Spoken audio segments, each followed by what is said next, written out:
अब उमर अब्दुल्ला साहब ने एक इंटरव्यू में स्टेटमेंट दिया है कि हमारा काम करने का तरीका अलग है। हम लोग सुबह 6 बजे काम करना शुरू कर देते हैं, बट जो हमारे अलायंस पार्टनर है Congress, in their DNA they have one thing कि they start their day at 10 PM, they will have dinner at 3 AM in the morning and they will release the tickets at 5 AM in the morning. कि जो प्रकृति ने नियम बनाए हुए हैं वही अच्छे होते हैं। रात को जागने वाले उल्लू होते हैं, तो वो वही काम कर रहे हैं। जो इंसान का काम है वो प्रकृति का नियम है। क्या सर पार्टी की कोई इंडिकेशन भी है आपको कोई टॉप पोस्ट के लिए, क्योंकि आपको पार्टी ने कंटिन्यू रखा है? और मैं आपको ये वायदा करता हूं कि ये जो पारी है ये मैं खुल के खेलूंगा। पहले एक्सपीरियंस नहीं था, अब वो काम करेंगे कि दुनिया सदियों तक याद रखेगी कि एक। Good morning viewers, as you know we have covered most of the regions across the Union Territory of Jammu and Kashmir, be the Kashmir province, be the Jammu province, be the faces who could potentially become chief minister in Jammu and Kashmir, the ex-minister, the top leaders, the former MLAs. Now on board I have one of the top leader of Bharatiya Janata Party, Mr. Chandra Prakash Ganga ji. Welcome sir. Thank you sir. मेरा आपसे पहला सवाल रहेगा, थोड़ा सा history में जाएंगे, एक लंबा सवाल रहेगा। जब 2015 में बीजेपी और पीडीपी की सरकार बनी थी जम्मू कश्मीर में, तो 7 लोग थे सर जो भारतीय जनता पार्टी से कैबिनेट मंत्री बने थे। एक आप थे, ये लोग हैं, अब वो इलेक्शन नहीं लड़ने वाले। इस इलेक्शन में आप अभी भी पॉलिटिक्स में जो प्रॉपर फैक्चुअल फील्ड पॉलिटिक्स है टिके हुए हैं, आप इलेक्शन लड़ रहे हैं बीजेपी से। क्या सर पार्टी की कोई इंडिकेशन भी है आपको कोई टॉप पोस्ट के लिए, क्योंकि आपको पार्टी ने कंटिन्यू रखा है आपका काम देख के, या जो भी फैक्टर्स रहे होंगे? देखिए, ऐसा है कि आप अगर मेरे इतिहास में जाएं तो हम वो फैमिली हैं जो प्रजा परिषद से बिलोंग करते हैं। मेरे ताया जी, मेरे पिताजी जेलों में रहे हैं 1953 में भी, और इसमें भी 75 में भी, जब इमरजेंसी लगी थी। तो हमने वो दिन देखे हुए हैं जब चढ़ता सूर्य निशान होता था प्रजा परिषद का। हम बैच लगा के, छोटे छोटे बच्चे होते थे, घूमते थे। उसके बाद दीवा आया, जनसंघ का निशान। उसके बाद जनता पार्टी भी बनी जिसमें बीजेपी और सभी पार्टियां आई। उसके बाद बीजेपी जो है, जो आज की बीजेपी है, जो 80 में जिसकी स्थापना हुई, तो मैं तो लगभग 75 से एक्टिव हूं, लेकिन पूर्ण कालिक जो है वो मैं 2000 में आया था। जब मैंने 85 में सर्विस छोड़ दी, मैं टीचर था, तो उसके बाद मैं पॉलिटिक्स में एक्टिव रहने लगा। लेकिन पूर्ण कालिक जिसको कहते हैं कि सब कुछ छोड़ के, काम छोड़ के, हमारी जो सोच है वो कभी भी, हम वो परिवार है कि हमने ये सोचा कि हमारी स्टेट में तिरंगा झंडा खड़ा रहे, बस इसके लिए काम किया है। और हमें ये पता था, मुझे आज भी याद है, एक बार जगत प्रकाश नड्डा जी यहाँ पर आए, उन्होंने कहा कि हम आपको साधुवाद कहते हैं कि आपको ये पता है कि आपकी कभी सरकार नहीं बनेगी, लेकिन आप जितना जूझते हो, जितना देश के लिए, और वो पूरे देश के लिए प्रेरणादायक होता है, तो आपको देख के उन लोगों को प्रेरणा मिलती है जिन्होंने सत्ता में नहीं आना है। वो इतना काम कर रहे हैं क्योंकि हम ये चाहते थे कि ये 370-35 से जो खत्म हो जाए। आज वो खत्म हो गई, हमारी सारी इच्छाओं की पूर्ति हो गई है। कोई इच्छा नहीं है, जो पार्टी तय करेगी, हमें दायित्व देगी, हम वो दायित्व निभाएंगे। कोई भी दायित्व देगा ना दे, तब भी हम पार्टी के हैं।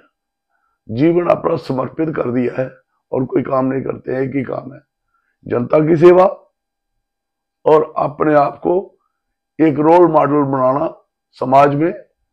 और मैं ये दावे के साथ कह सकता हूं, आज लोग इधर की बातें करते हैं, उधर की करते हैं, मैं हर कम्युनिटी मेरे ऊपर ट्रस्ट करती है, क्योंकि उन्होंने मेरा टेनर देखा है कि गंगा जी सिर्फ विकास करते हैं, झूठे वादे नहीं करते हैं, और जनता को प्यार भी देते हैं। जो आया है उसको बिठाते हैं, चाय पिलाते हैं, उसका काम पूछते हैं, उसका काम जितना हो सके उतना करते हैं।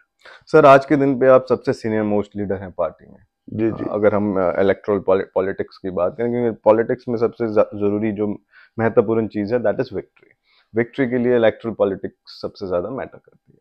तो किस तरह से सर आप पार्टी का परफॉर्मेंस देख रहे हैं विजयपुर में, जो कि आपकी असेंबली सीट है, प्लस पूरे जम्मू प्रोविंस में? अगर बीजेपी को सरकार बनानी है इस बार, तो बीजेपी का जो परफॉर्मेंस है पूरे जम्मू प्रोविंस में मैटर करेगा, कितनी सीट्स वो लेके आ पाएंगे। तो उस हिसाब से सर आपका दोनों पे क्या टिप्पणी?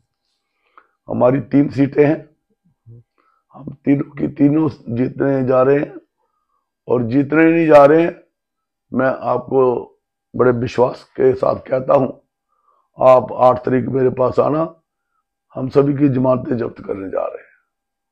इतना विश्वास है अपने आप पर, और मेरे जो कार्यकर्ता हैं उन पर मुझे ट्रस्ट है कि जिस तरह से वो पूरी इलेक्शन में वो ऐसे लगे हुए हैं कि हर एक आदमी अपने आप को गंगा समझ के काम कर रहा है, हर एक आदमी अपने आप को विधायक समझ के काम कर रहा है, हर एक आदमी अपने आप को मोदी समझ के काम कर रहा है, इसमें कोई दो राय नहीं।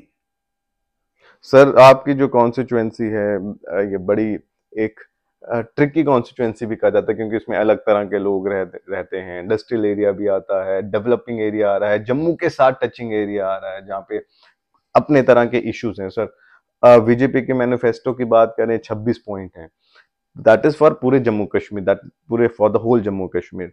आप सर अपनी कॉन्स्टिट्यूएंसी में 1 या 2 मेजर पॉइंट्स मैनिफेस्टो से या उसके अलावा जो कि इंप्लीमेंट करना चाहेंगे, अगर आप 8 को चुन के आते हैं अगले 5 साल के लिए? देखिए, मेरा सबसे बड़ा फोकस है कि नौजवानों की एनर्जी चैनलाइज करना, क्योंकि नौजवान आज कुछ हताश है, और मैं ये समझता हूं कि हमारे जो गवर्नर रूल में जो काम हुए वो ज्यादा ब्यूरोक्रेसी के सर पर रहते हैं। एक तो इंडस्ट्री में उतनी ग्रोथ नहीं हो पाई जो होनी चाहिए थी। मैं ये समझता हूं कि हमारी जितने पद खाली हैं गवर्नमेंट में, अगर हम सरकार में आते हैं तो सबसे पहले हमारी प्राथमिकता होगी कि हम उन पदों को भरें और एक अच्छे ट्रांसपेरेंट तरीके से एक सिलेक्शन हो जाए जिसमें बच्चों को सेटिस्फैक्शन हो जाए। और दूसरी है कि हमारी इंडस्ट्री की ग्रोथ हो जिसमें मैक्सिमम एम्प्लॉयमेंट मिले, और नौजवानों को खासकर मैं ये कहूँगा कि स्किल डेवलपमेंट पर मेरा जोर होगा, ताकि बच्चे अपने पैरों पे खड़े हो सके। मैं कहीं कि एक तो जो बच्चे आज हताश हैं वो नशे में जा रहे हैं। मैं आपसे ये गारंटी करता हूं, अगर मुझे सरकार पार्टी ने सरकार में कोई हिस्सा दिया तो हम पहला काम कैबिनेट में यही करेंगे कि एक टास्क फोर्स बनाएंगे।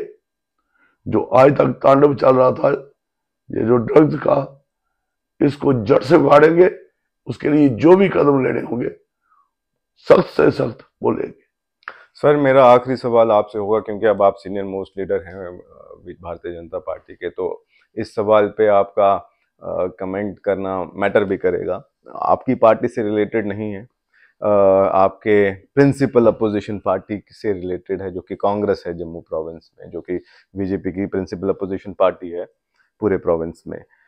उनका और सर नेशनल कॉन्फ्रेंस का अलायंस है, लेकिन उमर अब्दुल्ला साहब ने, जो कि फेस हैं, सुमोटो फेस हैं, ऑफिशियली अनाउंस नहीं है, लेकिन एनसी कांग्रेस अलायंस अगर सरकार बनाएगी तो उमर अब्दुल्ला साहब चीफ मिनिस्टर की कुर्सी पे बैठेंगे, ये तो सर तय है अगर सरकार बनती है। अब उमर अब्दुल्ला साहब ने एक इंटरव्यू में स्टेटमेंट दिया है कि हमारा काम करने का तरीका अलग है। हम लोग सुबह 6 बजे काम करना शुरू कर देते हैं, बट जो हमारे अलायंस पार्टनर है Congress, in their DNA they have one thing कि they start their day at 10 PM, they will have dinner at 3 AM in the morning and they will release the tickets at 5 AM in the morning। मैं इसको फिर से repeat करता हूँ कि कांग्रेस के DNA में ऐसा है कि वो अपना दिन शुरू करेंगे रात को 10 बजे, सुबह 3 बजे डिनर करेंगे और 5 बजे काम करके टिकट्स रिलीज करेंगे। सर उस पे सर आप क्या कहना चाहेंगे? देखिए, ऐसा है कि जो प्रकृति ने नियम बनाए हुए हैं वही अच्छे होते हैं। रात को जागने वाले उल्लू होते हैं, तो वो वही काम कर रहे हैं। जो इंसान का काम है वो प्रकृति का नियम है कि हम ये कहते थे कि सूर्य अस्त होने के बाद संध्या में आदमी ने भगवान का नाम लेना चाहिए। सारा दिन पड़ा होता है काम करने के लिए। और मुझे कांग्रेस के लोगों की कोई बात नहीं करनी, क्योंकि जिन्होंने इस देश को नष्ट किया है, हमारी सोच और उनकी सोच में एक जमीन और आसमान का अंतर है। वो इस देश को तोड़ना चाहते हैं। हम सरदार वल्लभ भाई पटेल के अनुयायी हैं, हम मोदी जी के अनुयायी हैं, हम अमित शाह जी के अनुयायी हैं, जिन्होंने इस देश को खंड खंड होने से बचा लिया। मैं आपको दावे से कहता हूं, अगर मोदी जी नहीं आते तो ये नॉर्थ ईस्ट हमारे से टूट जाता, ये जम्मू कश्मीर हमारे से अलग हो जाता, ये पंजाब हमारे से अलग हो जाता। ये एक तिगड़ी है। आप मान लीजिए, लेफ्टिस्ट जो खालिस्तानी है और पाकिस्तानी जो कर्नाटक में बैठे हुए हैं, ये एक तिगड़ी है। आज ये जो किसान आंदोलन और वो होते हैं, वो पर्टिकुलर एक एरिया में क्यों होते हैं? क्योंकि इन्होंने एक अनार्किस्ट, आप ये कह लो, उनमें केजरीवाल भी है, ये अनार्किस्ट है। मतलब देश को अस्थिर करो और उसमें से अपनी रोटियां सेको। मोदी जी चाहते हैं कि रूल ऑफ लॉ